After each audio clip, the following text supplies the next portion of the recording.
ओम शांति। आज 29 जनवरी 2026 के सतगुरुवार के मीठी मीठी मधुवन मुरली के बाप दादा के मधुर ईश्वरीय महावाक्य सुनते हैं। मीठे मीठे प्यारे प्यारे बाप दादा ने कहा, मीठे बच्चे अपने स्वीट बाप को याद करो तो तुम सतो प्रधान देवता बन जाएंगे। सारा मदार याद की यात्रा पर है। आज का प्रश्न है, जैसे बाप की कशिश बच्चों को होती है वैसे किन बच्चों की कशिश सबको होगी? उत्तर है, जो फूल बने। जैसे छोटे बच्चे फूल होते हैं, उन्हें विकारों का पता भी नहीं होता तो वह सबको कशिश करते हैं, खींचते हैं। ऐसे तुम बच्चे भी जब फूल अर्थात पवित्र बन जाएंगे तो सबको कशिश होगी। तुम्हारे में विकारों का कोई भी कांटा नहीं होना चाहिए। ओम शांति। रूहानी बच्चे जानते हैं कि यह पुरुषोत्तम संगम युग है। अपना भविष्य का पुरुषोत्तम मुख देखते हो, पुरुषोत्तम चोला देखते हो, फील करते हो कि हम फिर नई दुनिया सतयुग में इनकी लक्ष्मी नारायण की वंशावली में जाएंगे, अर्थात सुख धाम में जाएंगे, अर्थात पुरुषोत्तम बनेंगे। बैठे बैठे यह विचार आते हैं। स्टूडेंट जो पढ़ते हैं, जो दर्जा पढ़ते हैं, वह ज़रूर बुद्धि में होगा ना, मैं बैरिस्टर या फलाना बनूंगा। वैसे तुम भी जब यहाँ बैठते हो तो यह जानते हो कि हम विष्णु डिनास्टी में जाएंगे। विष्णु के दो रूप हैं, लक्ष्मी और नारायण, देवी देवता। तुम्हारी बुद्धि अभी अलौकिक है और कोई मनुष्यों की बुद्धि में यह बातें रमण नहीं करती होंगी। तुम बच्चों की बुद्धि में यह सब बातें हैं। यह कोई कॉमन सत्संग नहीं है। यहाँ बैठे हो, समझते हो सत बाबा, जिसको शिव बाबा कहा जाता है, उनके संग हम बैठे हैं। शिव बाबा ही रचता है, वही रचना के आदि मध्य अंत को जानते हैं और यह नॉलेज देते हैं। जैसे कि कल किसी बात सुनाते हैं, यहाँ बैठे हो तो यह तो याद होगा ना कि हम आए हैं रिजुनेट होने, अर्थात यह शरीर बदल देवता शरीर लेने। आत्मा कहती है, हमारा यह तमो प्रधान पुराना शरीर है, इसे बदलकर ऐसा लक्ष्मी नारायण बनने का है। हम एम ऑब्जेक्ट कितनी श्रेष्ठ है। पढ़ाने वाला टीचर जरूर पढ़ने वाले स्टूडेंट से होशियार होगा ना। पढ़ाते हैं, अच्छे कर्म सिखलाते हैं तो ज़रूर उच्च होगा ना। तुम जानते हो हमको सबसे उच्च भगवान पढ़ाते हैं। भविष्य में हम सो देवता बनेंगे। हम जो पढ़ते हैं सो भविष्य नई दुनिया के लिए, और कोई को नई दुनिया का पता भी नहीं है। तुम्हारी बुद्धि में अब आता है कि यह लक्ष्मी नारायण नई दुनिया के मालिक थे, तो ज़रूर फिर रिपीट होगा। तो बाप समझाते हैं, तुमको पढ़ाकर मनुष्य देवता बनाता हूँ। देवताओं में भी जरूर नंबरवार होंगे। दैवी राजधानी होती है ना। तुम्हारा सारा दिन यही ख्यालात चलता होगा कि हम आत्मा हैं। हमारी आत्मा जो बहुत पतित थी, सो अब पावन बनने के लिए पावन बाप को याद करती है। याद का अर्थ भी समझना है। आत्मा याद करती है अपने स्वीट बाप को। बाप खुद कहते हैं, बच्चे मुझे याद करो तो मेरे को याद करने से तुम सतो प्रधान देवता बन जाएंगे। सारा मदार याद की यात्रा पर है। बाप जरूर पूछेंगे ना, बच्चे कितना समय याद करते हो? याद करने में ही तो माया की लड़ाई होती है। तुम खुद समझते हो यह माया यात्रा करने नहीं देती। यह यात्रा नहीं परंतु जैसे कि लड़ाई है, इसमें विघ्न बहुत पड़ते हैं। याद की यात्रा में रहने में ही माया विघ्न डालती है, अर्थात याद बुला देती है। कहते भी हैं बाबा, हमको आपकी याद में रहने में माया के तूफान बहुत लगते हैं। नंबर 1 तूफान है देह अभिमान का, फिर है काम, फिर क्रोध, लोभ, मोह, अहंकार। आज काम का तूफान, कल क्रोध का तूफान, लोभ का तूफान आया। आज हमारी अवस्था अच्छी रही, कोई भी तूफान नहीं आया। याद की यात्रा में सारा दिन रहे, बड़ी खुशी थी तो बाबा को बहुत याद किया। याद से प्रेम के आंसू बहते रहते हैं। बाप को याद में रहने से तुम मीठे बन जाएंगे। तुम बच्चे यह भी समझते हो कि हम माया से हार खाते खाते कहाँ तक आकर के पहुँचे हैं। बच्चे हिसाब निकालते हैं ना, कल्प में कितने मास, कितने दिन, तो सारा हिसाब निकालते हैं। बुद्धि में आता है ना, अगर कोई कहे कि लाखों वर्ष आयु है तो फिर कोई हिसाब भी नहीं निकाल सके। बाप समझाते हैं यह सृष्टि का चक्कर फिरता रहता है। इस सारे चक्कर में हम कितने जन्म लेते हैं, कैसे डिनाइस्टी राजधानी में जाते हैं, यह तो जानते हो ना। यह बिल्कुल नई बातें हैं, नई नॉलेज है नई दुनिया के लिए। नई दुनिया स्वर्ग को कहा जाता है। तुम कहेंगे हम अभी मनुष्य हैं, अब देवता बन रहे हैं। देवता पद है उच्च। तुम बच्चे जानते हो हम सबसे न्यारी नॉलेज ले रहे हैं। हमको पढ़ाने वाला बिल्कुल सबसे न्यारा और विचित्र है। उनको यह साकार चित्र नहीं है, वह है ही निराकार। तो ड्रामा में देखो कैसा अच्छा पार्ट रखा हुआ है। बाप पढ़ाए कैसे तो खुद बतलाते हैं कि मैं फलाने के तन में आता हूँ।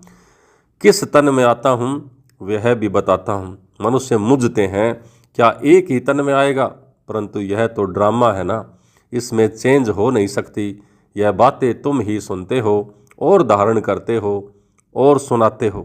कैसे हमको शिव बाबा पढ़ाते हैं, हम फिर और आत्माओं को पढ़ाते हैं। पढ़ती आत्मा, आत्मा ही सीखती है, सिखलाती है।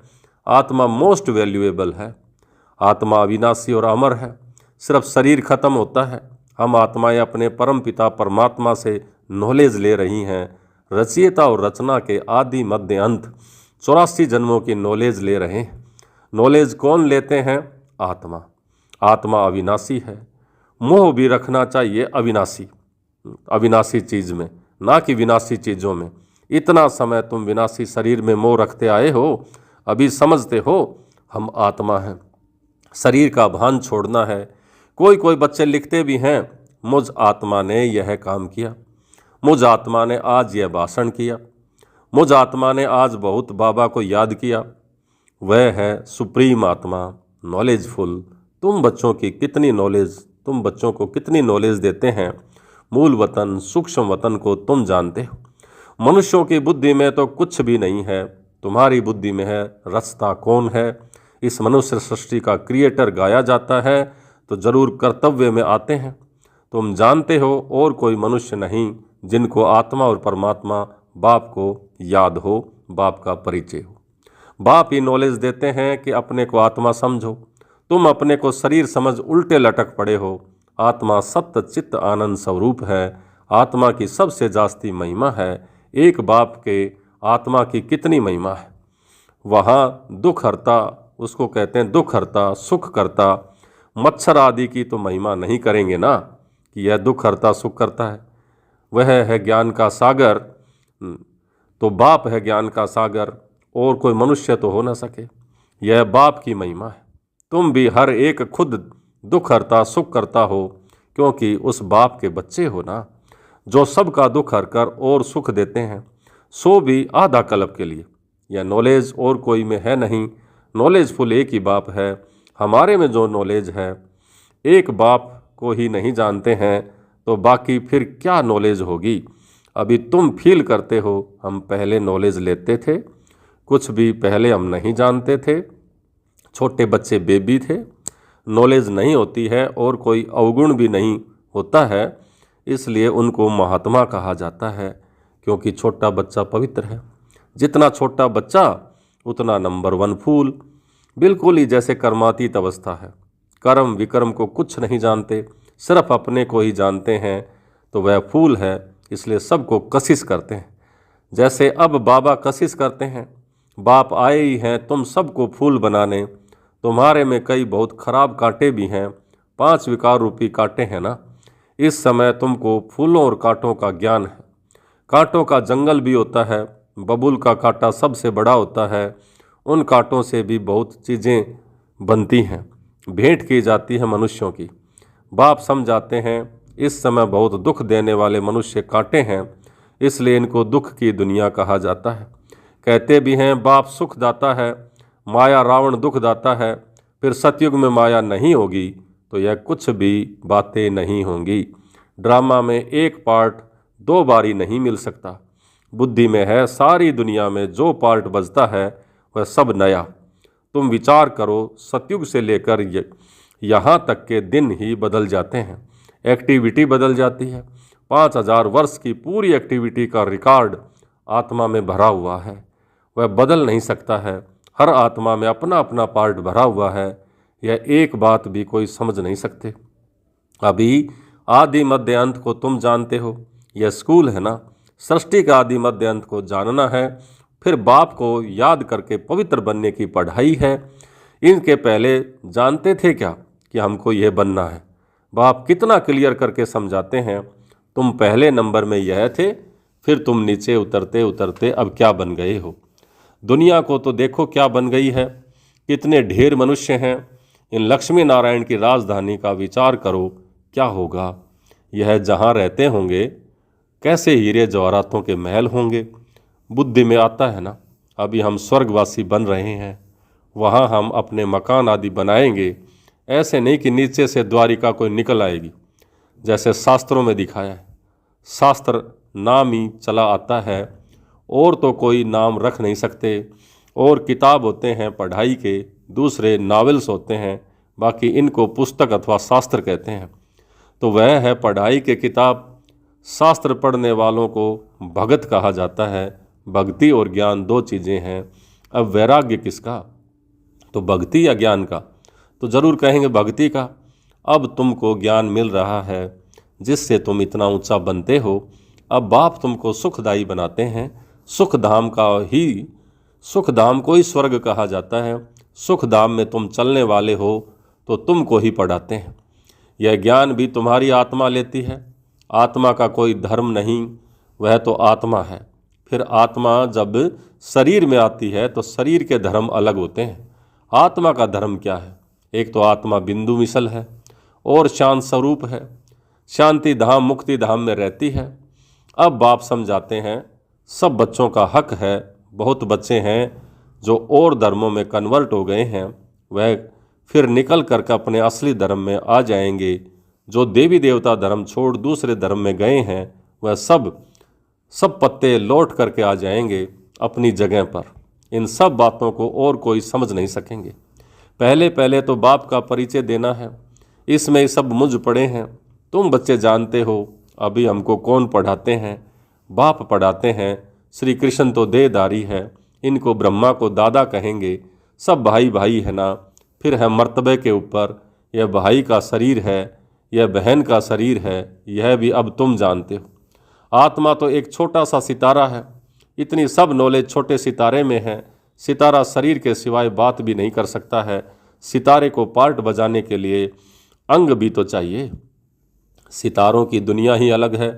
फिर यहाँ आकर आत्मा शरीर धारण करती है, वह है आत्माओं का घर। आत्मा छोटी बिंदी है, शरीर बड़ी चीज़ है, तो उनको कितना याद करते हैं। अभी तुमको याद करना है एक परमपिता परमात्मा को, यही सत्य है। जबकि आत्मा और परमात्मा का मेला होता है। गायन भी है, आत्माएं परमात्मा अलग रहे बहुत काल, अर्थात 5000 साल। हम बाबा से अलग हुए हैं ना। याद आता है कितना समय अलग हुए। तो बाप जो कलप कलप सुनाते आए हैं वही आकर के सुनाते हैं। इसमें ज़रा भी फर्क नहीं पड़ सकता। सेकंड बाय सेकंड जो एक्ट चलती है वह नई। तो एक सेकंड पास होता है, मिनट पास होता है, उनको जैसे छोड़ते जाते हैं पास होता जाता है, ताकि कहेंगे इतने वर्ष, इतने दिन, इतने मिनट, इतने सेकंड पास कर आए हैं। तो पूरा 5000 वर्ष होगा, फिर एक नंबर से शुरू होगा ना। एक्यूरेट हिसाब है ना। मिनट सेकंड सब नोट करते हैं।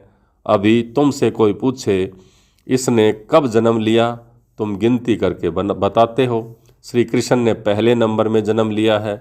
शिव का तो मिनट सेकंड कुछ भी नहीं निकाल सकते हो। श्री कृष्ण की तिथि तारीख पूरा लिखा हुआ है। मनुष्यों की घड़ी में फर्क पड़ सकता है मिनट सेकंड का। शिव बाबा के अवतरण में तो बिल्कुल भी फर्क नहीं पड़ सकता। पता भी नहीं पड़ता है कि कब आया। ऐसे भी नहीं कि साक्षात्कार हुआ तब आया, नहीं, वो तो अंदाज से कह देते हैं। बाकी ऐसे नहीं, उस समय प्रवेश हुआ, साक्षात्कार हुआ कि हम फलाना बनेंगे। तो ये तो बाप ने अचानक प्रवेश किया, तो उसकी तिथि तारीख तो कोई नोट कर न सके। तो ये तो बाप में अंदाजे से बताया गया। अच्छा, मीठे मीठे सिकली दे बच्चों प्रति माता पिता बाप दादा का याद प्यार और गुड मॉर्निंग। रूहानी बाप की रूहानी बच्चों को नमस्ते। हम रूहानी बच्चों की रूहानी बाप दादा को याद प्यार, गुड मॉर्निंग और नमस्ते। नमस्ते मीठे बाबा, बहुत बहुत शुक्रिया आपका। धारणा के लिए मुख्य सार। पहला, सुख धाम में चलने के लिए सुखदायी बनना है, सबके दुख हरकर सुख देना है, कभी भी दुखदायी कांटा नहीं बनना है। दूसरा, इस विनाशी शरीर में आत्मा भी मोस्ट वैल्यूएबल है, वही अमर और अविनाशी है, इसलिए अविनाशी चीज से प्यार रखना है, देह का बहान मिटा देना है। आज का वरदान, अपने अनादि आदि स्वरूप की स्मृति से निर्बंधन बनने और बनाने वाले मर जीवा भवः। अपने अनादि आदि स्वरूप की स्मृति से निर्बंधन बनने और बनाने वाले मर जीवा भवः। जैसे बाप लोन लेता है, उधार लेता है शरीर, बंधन में नहीं आता है, ऐसे आप मर जीवा जन्म वाले बच्चे शरीर के संस्कारों के स्वभाव के बंधनों से मुक्त बनो। जब चाहें जैसे चाहें वैसे संस्कार अपने बना लो। जैसे बाप निर्बंधन है, ऐसे निर्बंधन बनो। मूल वतन की स्थिति में स्थित होकर फिर नीचे आओ, अपने अनादि आदि स्वरूप की स्मृति में रहो। अवतरित हुई आत्मा समझकर कर्म करो तो और भी आपको फॉलो करेंगे।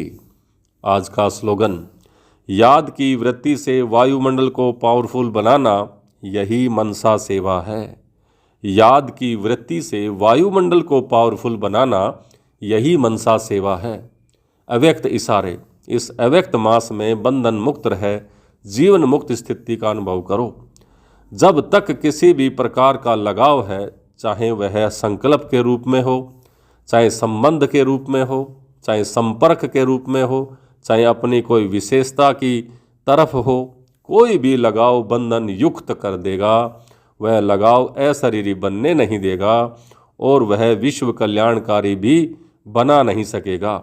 इसलिए पहले स्वयं लगाव मुक्त बनो, तब विश्व को मुक्ति व जीवन मुक्ति का वर्षा दिला सकेंगे। अच्छा, ओम शांति।